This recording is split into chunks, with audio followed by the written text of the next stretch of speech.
بسم اللہ الرحمن الرحیم۔ ناظرین السلام علیکم، آپ دیکھ رہے ہیں پروگرام ویب ٹاک اور میں ہوں آپ کا میزبان رضا تابش۔ اقوام متحدہ کی قراردادوں کی روشنی میں گلگت بلتستان مسئلہ کشمیر کا ایک اہم جز ہے۔ پچھلے 7 دہائیوں سے گلگت بلتستان کی عوام ایک متنازع خطے کو حاصل حقوق کے حصول کے لیے جد و جہد کر رہی ہے۔ جب بھی جہاں بھی گلگت بلتستان کا آئینی حقوق کے حصول کے لیے جد و جہد کی بات ہوتی ہے، وہاں پر ایک پلیٹ فارم کا نام لازمی طور پر لیا جاتا ہے اور ان کے کام جو ہیں وہ قابل ستائش و تقلید ہے، اور وہ ہے عوامی ایکشن کمیٹی۔ عوامی ایکشن کمیٹی کو عوامی مقبولیت اور تعاون حاصل رہنے کے باوجود بدقسمتی سے وہ فعالیت، وہ کامیابیاں ہمیں نظر نہیں آئیں جن کا عوام کو توقعات تھیں۔ اس کے پیچھے کیا محرکات تھیں، کیا وجوہات تھیں، ایسی کیا مجبوریاں، کیا مشکلات پیش آئیں، ان پر بات کرنے کے لیے ہم نے آج کے ویب ٹاک میں عوامی ایکشن کمیٹی کے پلیٹ فارم ہی سے سیاست کا آغاز کرنے والے گلگت بلتستان کے ایک نوجوان سیاسی رہنما، بڑا فعال کردار رہا ہے گلگت بلتستان کی پولیٹکس میں، بالخصوص حالیہ اس دہائی میں، مولانا سلطان رئیس صاحب۔ آپ سابق چیئرمین ہیں عوامی ایکشن کمیٹی کے۔ سب سے پہلے ہم آپ کو خوش آمدید کہتے ہیں سر۔ میں بڑا سادہ سا اور سمپل سا سوال ہے کہ حالیہ دنوں میں آپ نے عوامی ایکشن کمیٹی کے چیئرمین شپ سے استعفیٰ دیا، کیا وجوہات ہیں اس کے پیچھے؟ بسم اللہ الرحمن الرحیم۔ سب سے پہلے تو رضا تابش صاحب، آپ کو، آپ کی پوری ٹیم کو ان کا میں شکریہ ادا کروں گا کہ آپ نے اس اہم موضوع پہ مجھے ہائر کیا اور لوگوں کو گلگت بلتستان کے عوام سے مخاطب ہونے کا موقع فراہم کیا۔ جہاں تک آپ کے سوال کا تعلق ہے، پہلی بات تو یہ کہ عوامی ایکشن کمیٹی چونکہ ایک غیر سیاسی فورم ہے، اس فورم کو اس کا منشور اور آئین یہ کہتا ہے کہ چونکہ الیکشن قریب آتے ہیں، گزشتہ الیکشن میں بھی ہمارا یہ طریقہ عمل رہا کہ ٹیکر بننے کے ساتھ ہم عوامی ایکشن کمیٹی کی مرکزی کابینہ کو بھی تحلیل کرتے ہیں اور اس کے ساتھ ہم نگراں کابینہ کا وجود عمل میں لاتے ہیں، تاکہ وہ نگراں کابینہ عوامی ایکشن کمیٹی کو اس الیکشن کے پروسیس سے گزاریں، تاکہ چونکہ عوامی ایکشن کمیٹی کے اندر بہت ساری سیاسی مذہبی ایسی جماعتیں ہیں جو اپنے فورمز کے اوپر اپنے منشور، اپنے پرچم تلے وہ الیکشن لڑتی ہیں اور اس کا حصہ بنتی ہیں۔ مولانا صاحب، میرا آپ سے اگلا سوال ہے کہ 2013 میں جب وفاق میں بھی پاکستان پیپلز پارٹی کی حکومت تھی، گلگت بلتستان میں بھی پاکستان پیپلز پارٹی کی حکومت تھی، اور یہاں پر جو ہماری گندم کی سبسڈی ہے جو ایک متنازع خطے کی حیثیت سے ہم کو مل رہی ہے، اس پر ایک کٹ لگا، عوامی ایکشن کمیٹی کی بنیاد بھی اسی دوران رکھی گئی۔ آپ کے حوالے سے، یعنی میری مراد عوامی ایکشن کمیٹی کے حوالے سے عوامی شکایت رہتی ہے کہ آپ کی سیاست کا جو محور ہے وہ محض سبسڈی ہے، آپ کس حد تک اتفاق کرتے ہیں اس بات سے؟ عوامی ایکشن کمیٹی کا جو قیام عمل میں آیا ہے یہ سیاسی بنیادوں پہ نہیں آیا ہے، 2 وجوہات کے اوپر آیا ہے۔ ایک تو گلگت بلتستان کا امن و امان۔ آپ کو پتہ ہے 2012 سے پہلے گلگت بلتستان کے اندر جو فرقہ وارانہ کشیدگی یہاں پر موجود تھی، اور اس کے علاوہ دیگر جو سرکاری سطح پہ، حکومتوں کے سطح پہ جو ایک جبر و ظلم کا ایک تسلسل تھا یہاں گلگت بلتستان کے لوگوں میں، ایک مایوسی تھی۔ اس چیز کو مد نظر رکھتے ہوئے لاسٹ جو عوامی ایکشن کمیٹی کے قیام کی جو وجہ بنی وہ گندم سبسڈی، جیسا ابھی آپ نے اس کا اشارہ کیا۔ گندم سبسڈی چونکہ ہم سمجھتے ہیں گلگت بلتستان کو جو دی جا رہی ہے وہ کوئی اتنی اس لیول کی بھی نہیں ہے ہم کہیں کہ بھائی ریاست پاکستان کے اوپر کوئی بوجھ ہے، ٹھیک ہے۔ اگر اس سبسڈی کو آپ لے لیں، میٹرو اسلام آباد کے اوپر جو ماہانہ جو سبسڈی دی جاتی ہے اس سے یہ گندم سبسڈی کئی درجہ کم ہے۔ تو سبسڈیز ملک کے اندر ریاست کی ذمہ داری بنتی ہے، وہ مختلف ضرورت مند لوگوں کو، اداروں کو، ایسوسیشنز کو سبسڈائز کر دیتے ہیں۔ تو اسی طرح گلگت بلتستان میں ہم سبسڈی کو اس نظر سے نہیں دیکھتے ہیں، ہم یہ کہتے ہیں کہ چونکہ گلگت بلتستان ایک متنازع علاقہ ہے، اس متنازع علاقے کی جو رولز تھے، جو قوانین تھے، جو کشمیر کے اندر لاگو ہیں، جو دیگر علاقوں میں متنازع علاقے ان کے اندر لاگو ہیں، گلگت بلتستان بھی اسی طرح کا ایک متنازع علاقہ تھا۔ یہاں آپ کو اندازہ ہوگا 27 اشیاء کے اوپر سبسڈی تھی بالکل گلگت بلتستان میں۔ آہستہ آہستہ بتدریج ان کو ختم کرتے کرتے کرتے لاسٹ گندم سبسڈی بنی، جن کو 2013 میں پیپلز پارٹی کی گورنمنٹ میں اس کو ختم کرنے کی کوشش کی، تو ہمیں اس چیز کا احساس نہیں ہوا کہ گندم سبسڈی ختم ہوگی تو ہم بھوکے مریں گے۔ الحمدللہ گلگت بلتستان کے اندر ایک یاسین وہ ضلع رہا ہے جو پوری گلگت کو گندم فراہم کرتا تھا، اور آج بھی ہمارے پاس وہ کیپیسٹی موجود ہے کہ ہم گندم اپنا اگا سکتے ہیں، اپنا کھا سکتے ہیں۔ ہمارا جو اس احتجاج کا جو پیچھے جو نقطہ نظر تھا وہ یہ نہیں تھا کہ لوگ یہاں بھوکے مریں گے یا پھر جو ہے نا بے روزگاری ہوگی، کاسالی، ایسا ہرگز نہیں تھا۔ ہم یہ کہتے ہیں یار گلگت بلتستان اور ریاست پاکستان کے درمیان جو ہمارا رشتہ ہے اس کا واضح ثبوت ہے، یہ اکلوتا ثبوت ہے کہ ہمیں گلگت بلتستان میں فیڈرل سطح پہ اس ایگریمنٹ کے تحت ہمیں سبسڈی دی جا رہی ہے۔ تو ہم یہ کہتے ہیں اگر اس رشتے کو ختم کرنا ہے تو واضح طور پر ہمارے مستقبل کا بھی فیصلہ کر دیا جائے۔ اگر گلگت بلتستان متنازع ہونے کی وجہ سے سبسڈی کا حقدار نہیں ہے تو ہمیں کشمیر طرز دیا جائے متنازع حیثیت میں رکھتے ہوئے۔ نہیں، اگر کہتے ہیں کہ بھائی ہمیں سبسڈی ختم کر کے ہمیں ریاستی جو ہمارے شہری حقوق ہیں ان میں پراپر داخل کیے جاتے ہیں تو اس حوالے سے بھی ہمیں کوئی اعتراض نہیں ہے۔ بیسک جو سبسڈی کی جو تحریک جو ابھی آپ نے بات کی، اس کا موضوع یہ تھا کہ جو ہماری ایک آئینی حیثیت ہے اس کو برقرار رکھا جائے، اور اس کے لیے واضح نشانی، جیسے میں کہتا ہوں کہ ایک عام زندگی میں بھی نکاح طلاق کے معاملے میں کچھ نشانیاں ہوتی ہیں نا، یہ میں سمجھتا ہوں یہ ہماری نشانی ہے، ریاست کے ساتھ ہمارا نکاح ہے،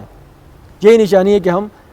ریاست کے اس ایگریمنٹ کے تحت ہم سبسڈائز ہیں، متنازع جو حقوق ہیں ان کو ریاست نے دینے کی پابندی حاصل کی ہوئی ہے۔ تو بیسک چیز یہ ہے۔ باقی عوام کے اندر جو چیزیں موجود ہیں یقینی طور پہ کچھ آئینی ایشوز بھی ہیں گلگت بلتستان کے، اور کچھ سیاسی ایشوز بھی ہیں، اور الحمدللہ ان میں سے آپ دیکھیں کہ گلگت بلتستان کے مختلف ایسے مراحل، مثال کے طور پر جی بی کونسل ہمارا ایک فورم ہے، اس فورم کے پاس ہمارے 4 شعبے تھے، آپ کا ٹیمبر، ہمارا مائننگ، ہمارا ٹورزم، اور ہمارے جو نا سی پیکس اپنا سوس ڈرائیپورٹ سے لے کے جتنے بھی رائلٹیز تھی اس کے تھرو وہ ڈسٹریبیوٹ ہوتے تھے، تقسیم ہوتے تھے۔ اب وہ تقسیم کہاں ہوتا تھا؟ آپ کے سپریم اپیلیٹ کورٹ کی افسر شاہی میں، آپ کے جی بی کونسل کے جو ممبران ہیں جن میں سے 7 ممبر آپ کے جی بی کے ہیں، 8-9 ممبر آپ کے فیڈرل کے ہیں،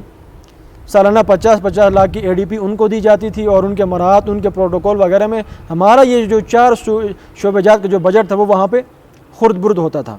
تو ہم نے اس پہ باقاعدہ طور پہ اسٹینڈ لیا کہ بھائی یہ جی بی کے ادارے ہیں، جی بی کے جب ادارے ہیں تو ان کی ملکیت گلگت بلتستان اسمبلی کے پاس ہونا چاہیے، گلگت بلتستان کی عوامی ڈائریکٹ نمائندگی کے پاس ہونا چاہیے، تاکہ اگر وہ کہیں کوئی ADP لگاتے ہیں تو بھی عوامی حلقے میں لگائیں، اگر کوئی ڈیولپمنٹ کرتے ہیں تو بھی ڈائریکٹ اس کا عوام کو فائدہ ہو۔ الحمدللہ اس مختصر سے جدوجہد میں وہ 4 شعبے ہم نے گلگت بلتستان اسمبلی کو منتقل کرے ہیں، اور ساتھ ہی آپ دیکھیں ہمارا چونکہ یہاں بیوروکریسی کا ایک تسلسل، بیوروکریسی کے اندر آپ دیکھیں چونکہ ہمارا سٹیٹس کے لحاظ سے اگر ہم دیکھیں تو ہمارا سٹیٹس کشمیر کے ساتھ لنک کرتا ہے، بالکل۔ تو ہم یہ کہتے ہیں کہ بھائی گلگت بلتستان کے اندر چونکہ کشمیر کے اندر 3 ریاستی امور کے علاوہ باقی ان کے سیکٹریز ہوں، SP لیول کے ہوں، DSP لیول کے ہوں، وہ ان کے لوکل اپائنٹمنٹس ہوتی ہیں، تو ہم یہ کہتے ہیں کہ بھائی ہمیں بھی اس طرز پہ بیوروکریسی کے اندر اس وقت آپ دیکھیں گے تو حیران ہو جائیں گے، اسکیل 16 سے لے کے گریڈ 22 تک، 22 پر جو ہے نا 100% فیڈرل کے ہیں، پھر آپ نیچے آتے ہیں 21 تک وہ 80% ہے، پھر نیچے آتے ہیں 20 تک وہ جو ہے نا اس سے کم ہوتے ہوئے 60% سے نیچے کا تو کوئی نہیں ہے۔ آئینی حیثیت کے حوالے سے میرا آپ سے ایک سوال ہے کہ چونکہ یہ بات تو ہر پڑھا لکھا آدمی جانتا ہے گلگت بلتستان کا، جیسا کہ میں نے اپنے پروگرام کے انٹرو میں بھی تذکرہ کیا کہ گلگت بلتستان مسئلہ کشمیر کا ایک اہم جز ہے اقوام متحدہ کے قراردادوں کی روشنی میں۔ جب تک کشمیر کا مسئلہ حل نہیں ہوتا ہے مطلب ہم بھی اس مسئلے کا حصہ ہیں، لہٰذا گلگت بلتستان جو ہے پاکستان کا صوبہ کسی صورت نہیں بن سکتا، جبکہ وفاق کی طرف سے بسا اوقات اس طرح کے بیانات آ جانا کہ ہم اسمبلی میں بل پیش کر رہے ہیں، گلگت بلتستان کو صوبہ بنایا جا رہا ہے، کیا یہ یہاں کے عوام کے جذبات کی استحصال نہیں ہے؟ آپ کیا سمجھتے ہیں؟ میں آپ کو دوسرے الفاظ میں یہ بتاؤں گا، یہ وہ والی کہاوت ہے بیٹی کو بتا کے بہو کو سمجھانے والی بات ہے یہاں پہ، ٹھیک ہے۔ اب یہ انٹرنیشنل سطح کے جو معاملات ہیں وہاں ہندوستان کہتا ہے کہ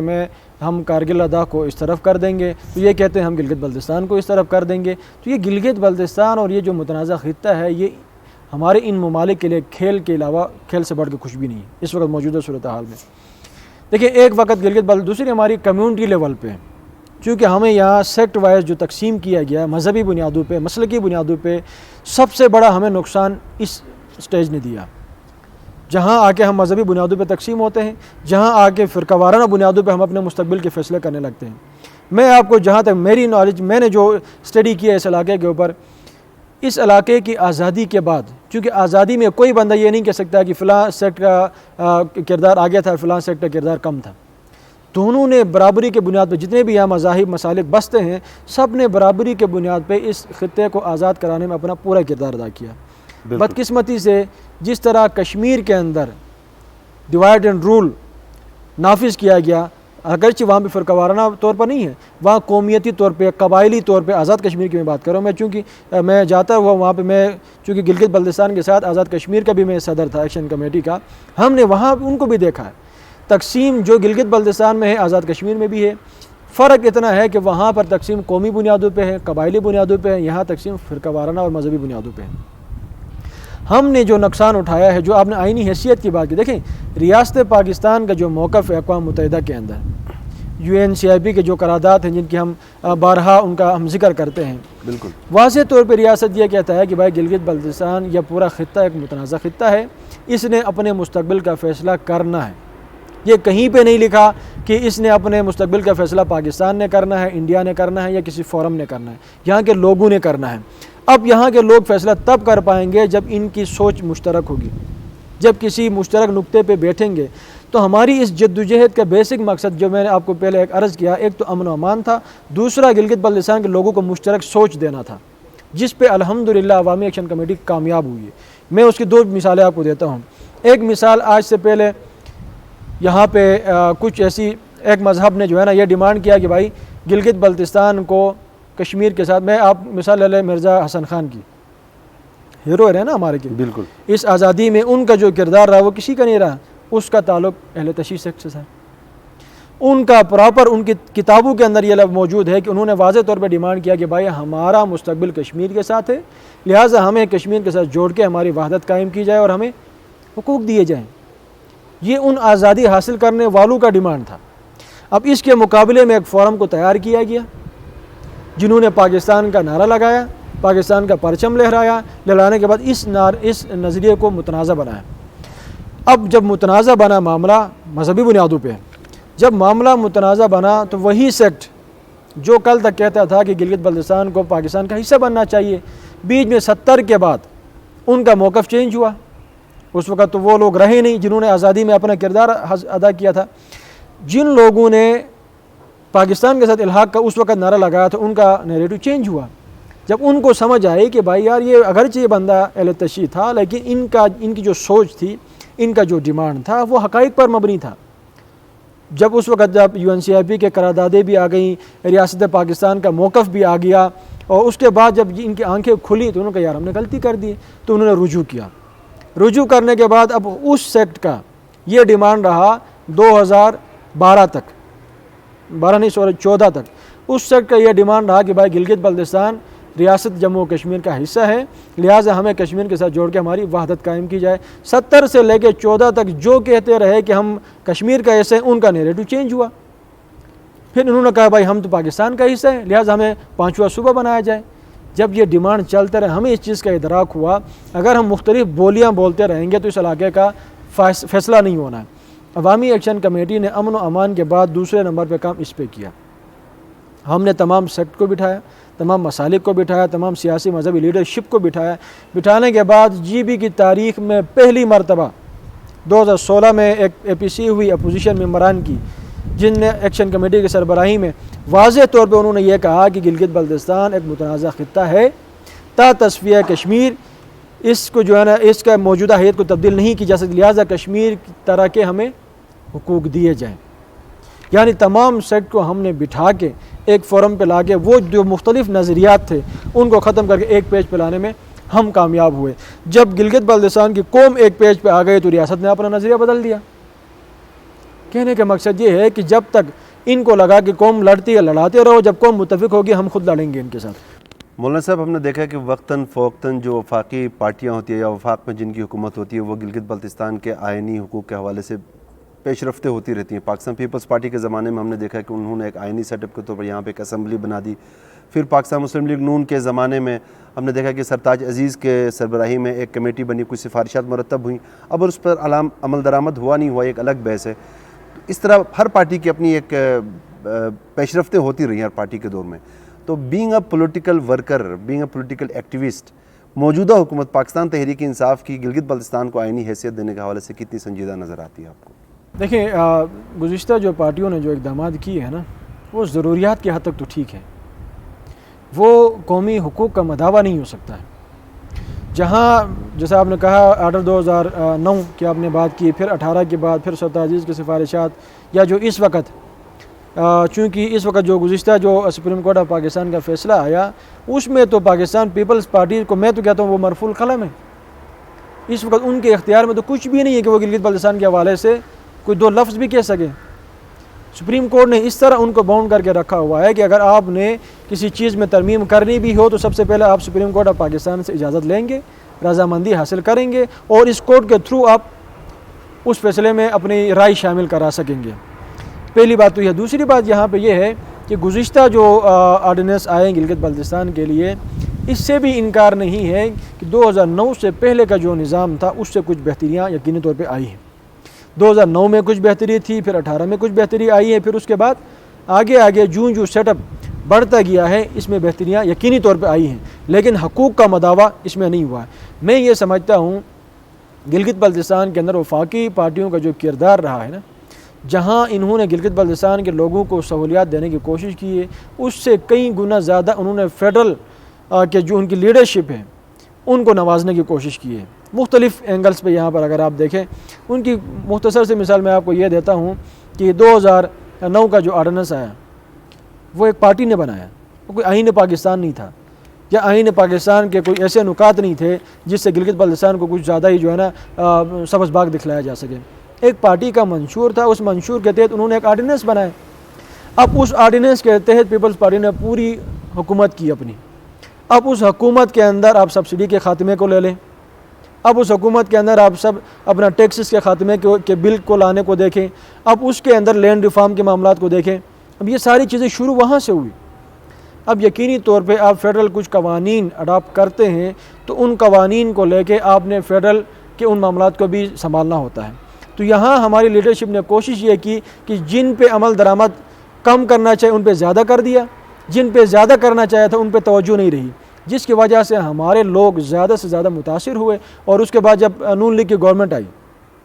اب پیپل پارٹی میں ہم نے جب تحریک چلائی گندم سبسڈی کی، اس وقت ہمیں یہ کہا کہ یار یہ فیڈرل ایشو ہے۔ میں نے کہا یار آپ کے پاس گورننس آرڈر آپ کو دیا ہے، اس گورننس آرڈر کے اندر آپ کی اتنی بھی اختیارات آپ کے پاس نہیں ہیں کہ آپ فیڈرل میں جا کے گندم سبسڈی کے حوالے سے دو چار کلمات کہہ سکتے ہیں۔ تو ہمیں اس وقت کے وزیر اعلیٰ صاحب نے واضح طور پہ یہ کہا کہ یہ ہمارا مینڈیٹ نہیں ہے۔ جب کہا ہمارا مینڈیٹ نہیں ہے تو ہم نے صوبائی اسمبلی کے خلاف کوئی احتجاج نہیں کیا، کیونکہ ہمیں پتہ ہے جب ان کا مینڈیٹ نہیں ہے تو ہم کیوں ان کے خلاف لگے رہیں۔ پھر ہم نے فیڈرل حکومت کے خلاف جب ہم نکلے تو ہمارے مذاکرات بھی فیڈرل گورنمنٹ سے ہوئے، اسلام آباد میں ہوئے، بالکل وہیں سے ہم نے گندم سبسڈی کو دوبارہ سے بحال کرایا۔ اس کے بعد نون لیگ کے دور میں آتے ہیں،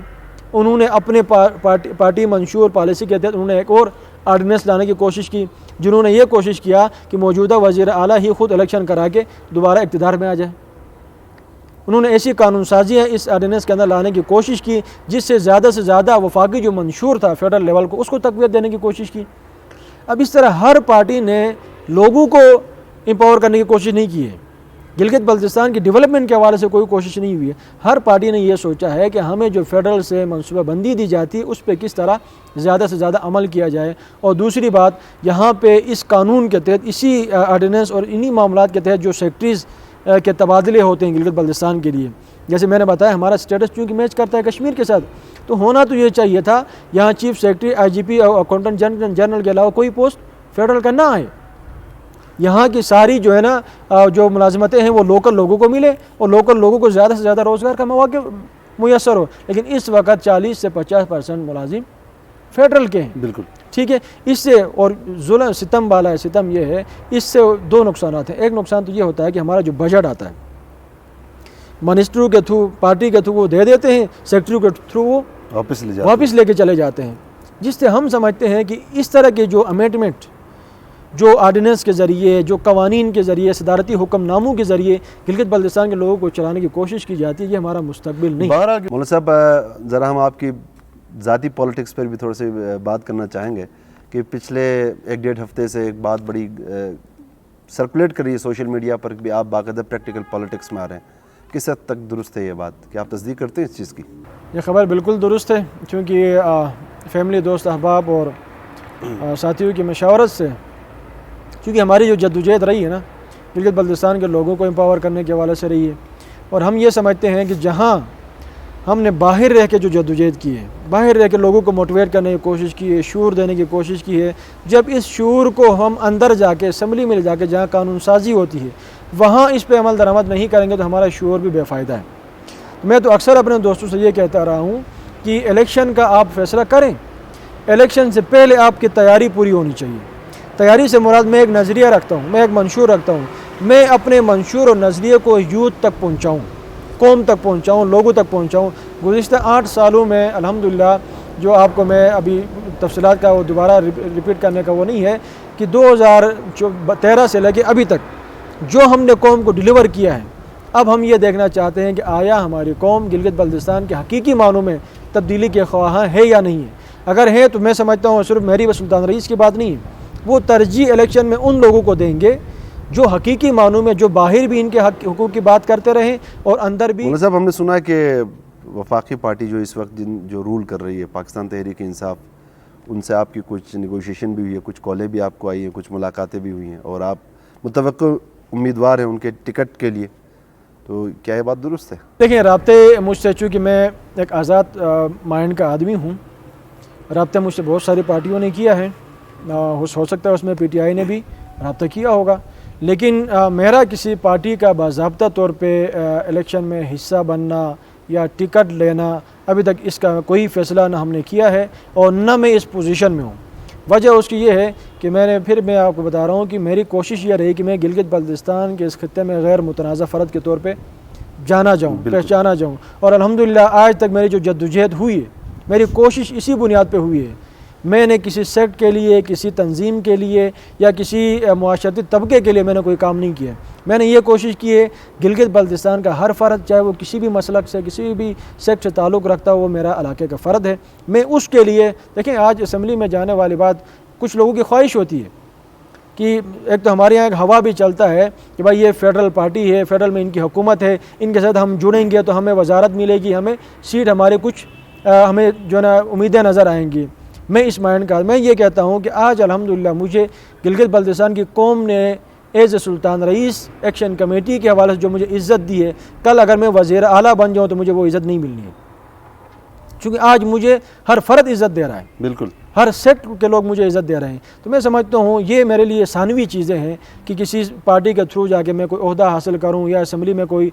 کسی مقام تک پہنچوں، یہ میری سوچ نہیں ہے۔ میں کہتا ہوں اگر میں اپنی ذاتی پوزیشن پہ جیت سکا تو قوم کی خدمت کروں گا، نہیں جیت سکا، جو قوم کی محبتیں میرے ساتھ ہیں، یہی میرا سب سے بڑا سرمایہ ہے۔ مولانا صاحب، آپ کے حلقے کے جس حلقے سے ابھی آپ الیکشن کانٹیسٹ کرنے جا رہے ہیں، اس کے بارے میں یہ بات بڑی مشہور ہے کہ وہاں جس پارٹی کا جو بھی بندہ آ جاتا ہے وہ مذہبی کارڈ ضرور استعمال کرتا ہے،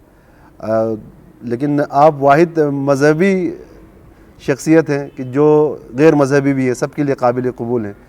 آپ نے مذہبی سیاست کے خاتمے کے لیے اپنے حلقے میں کیا کردار ادا کیا اب تک؟ دیکھیں، آج بھی ہم نے ایک قرارداد کی اس حوالے سے، عوامی ایکشن کمیٹی کا اجلاس تھا آج،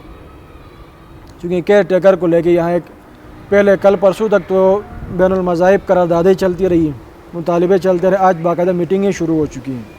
کہ نگراں وزیر اعلیٰ سنی آنا چاہیے، شیعہ آنا چاہیے، اسماعیلی آنا چاہیے۔ تو اس پہ بھی آج ہم نے واضح طور پہ قرارداد کر دی ہے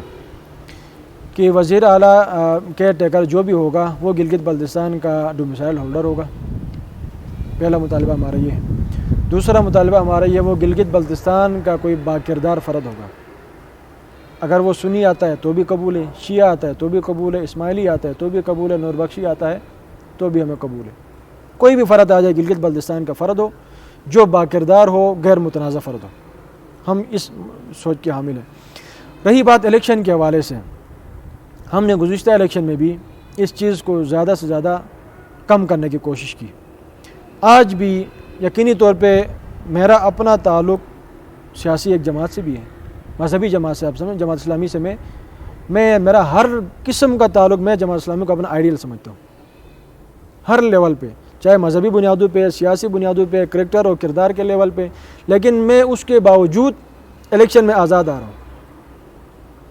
ایک جماعت کے ساتھ وابستہ ہوتے ہوئے میں آزاد آ رہا ہوں۔ کیوں؟ اس لیے کہ میں نے، چونکہ 8 سال میں ایک انسان ایک پودا لگاتا ہے اپنے صحن میں، اس کی آبیاری کے لیے اس کو وقت لگتا ہے، اگر بیچ میں آگے اس پودے کو کوئی نقصان پہنچے تو اس بندے کو تکلیف ہوتی ہے۔ بالکل، اس امن کے پودے کو 2013 میں ہم نے لگایا، اس کی آبیاری ہم نے کر رہی ہیں۔ اب اس کی آبیاری کے لیے اگر ہمیں جماعتوں سے ہٹ کے آزاد لڑتے ہوئے، قوم کے لیے ایکسیپٹیبل ایک فورم پہ رہتے ہوئے لڑنے کی پوزیشن ضرورت تھی،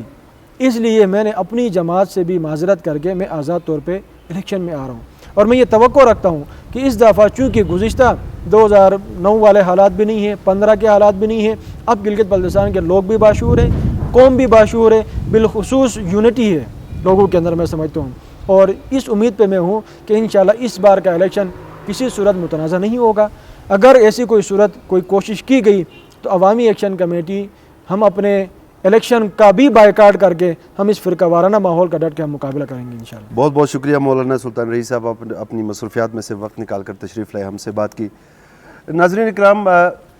گلگت بلتستان میں آئینی حقوق کا جو تذکرہ ہے وہ پچھلے 70 سالوں سے جاری ہے۔ اگر ہم نے اپنے حقوق حاصل کرنے ہیں، اگر ہم نے اپنی کوئی پہچان بنانی ہے، ہم نے اپنی عزت کرانی ہے، اس کے لیے لازمی ہوگا کہ ہم اپنے خولوں سے نکلیں، مذہبی خولوں سے، لسانی خولوں سے، علاقائی خولوں سے۔ جب تک ہم ایک مٹھی نہیں بنتے تب تک ہم اپنے منزل کو نہیں پا سکتے ہیں۔ ایک اور ویب ٹاک کے ساتھ آپ کی خدمت میں دوبارہ حاضر ہوں گے، تب تک کے لیے اجازت دیجیے گا۔ اللہ حافظ۔